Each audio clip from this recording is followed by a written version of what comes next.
long-term effects of too much information? We don't know yet, but we're beginning to see it. We're beginning to notice changes in how we behave. And a lot of that, it's very likely has to do with the amount of information that we are absorbing every single moment of the day. Compared to years ago when our parents were our age, and if they needed to speak to someone, they had to pick up a landline or they had to write a letter. We now absorb thousands of notifications, thousands of different messages and images and situations and events every single moment of the day. And yet we aren't talking about what that potentially has an effect on when it comes to our productivity, when it comes to our mindset, when it comes to being proactive and productive towards our goals. And everyone's wondering why we have a generation that's overly depressed and unmotivated and uninspired. This incredible tool that we have, I don't want to turn it into a problem. I think it's fantastic. It's the way that I'm speaking to you right now. We are allowing this technology to use us rather than us use it. You can make your phone work for you. For starters, what is the first thing that you do when you get up in the morning? Do you get up and spring out of bed, get your body moving, start thinking about all the things that you want to achieve that day, look yourself in the mirror and think, I look fantastic? Or do you roll over and have a look at your phone? Do you scroll through other people's pictures, other people's lives, other people's situations that you're perceiving as a certain way because of an image that might affect you or trigger you emotionally in some way? How do you deal with them? Do you deal with that?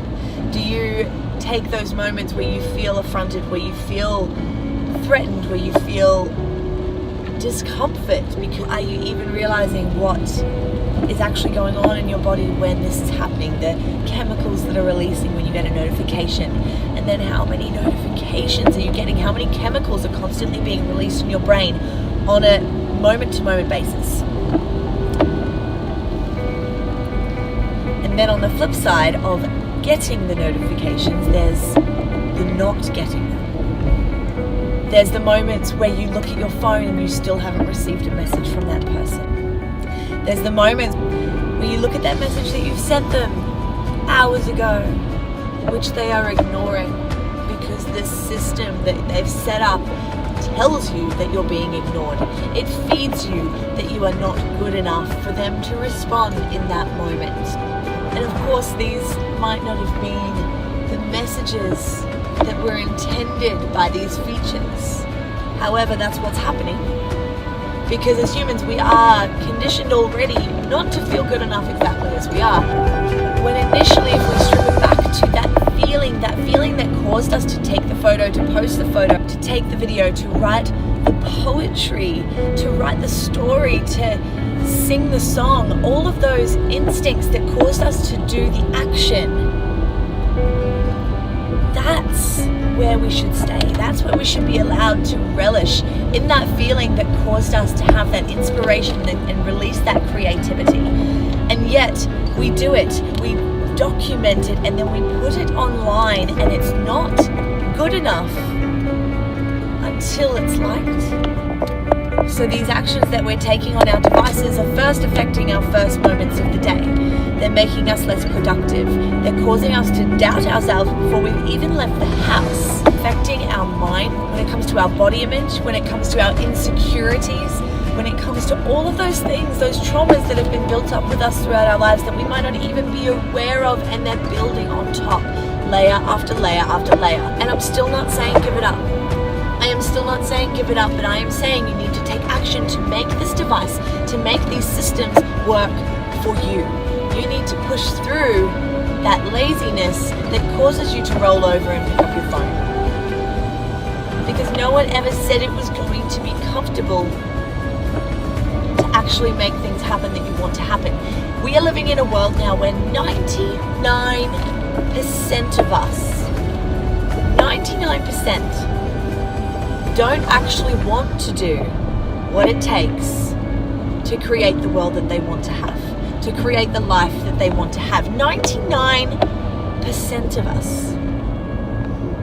If 99% of us are not working towards the things that we want, which are also the things that could impact the world around us and the people around us, then we are doing a disservice to the world that we're living in, because we complain every day that the politics and the school system and the health system and whatever it is that's your arena, that's your passion, that's your desire for life, we complain that it's not working for us, and yet we're not willing to work for it.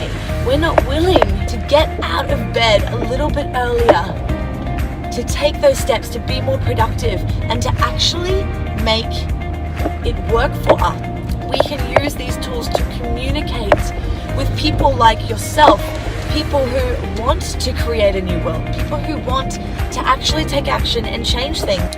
Something else that I've noticed that we all now do, including me, is in those kind of moments between, you know, when you're in transit, when you're walking from a shop to your car, when you're walking from the cafe to your house, or any of those interim moments where normally we would be looking up and around us and aware of our surroundings.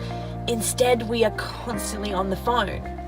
And of course, we're trying to utilize those in-between moments, those stolen moments, to check all those notifications, to respond to all those messages that are now like an extra added activity in our life. And yet how many times you look up and realize you've just walked for 10 minutes and actually weren't watching where you were walking. It's kind of half a little bit beautiful, because you obviously are using your senses to be aware of where you're walking and what's happening around you, so that you haven't had a major problem while you've had your face and your eyesight on your phone. But it's also showing that you're missing so much of what's going on around you, the people who are walking past you. Or you might have walked out of work and had all these notifications that you just want to get done, so that when you get home you can actually just relax and enjoy your afternoon. However, it's a little worrying what you might be missing in those moments when your head is down. What lessons there might be to learn in those moments, what opportunities there might be, what connections with other human beings you could be missing that could become such an important part of your journey, and yet your head is down. I think it's very important that we start to acknowledge how much we are giving to this device, to this technology that is not serving us and what we need to learn, what we need to get out of our everyday experience. If this has resonated with you at all, please feel free to reach out to me and we can just talk. We can just talk about what you want, what you dream for your life, and maybe I might be able to help, or I might be able to refer you to someone who can help. Because we are all connected on this journey, we're all in this together. And if we don't work together and use this technology the way that it was meant to be used, to connect the world, to drive the human race forward, then what are we doing? Have a sick day, guys.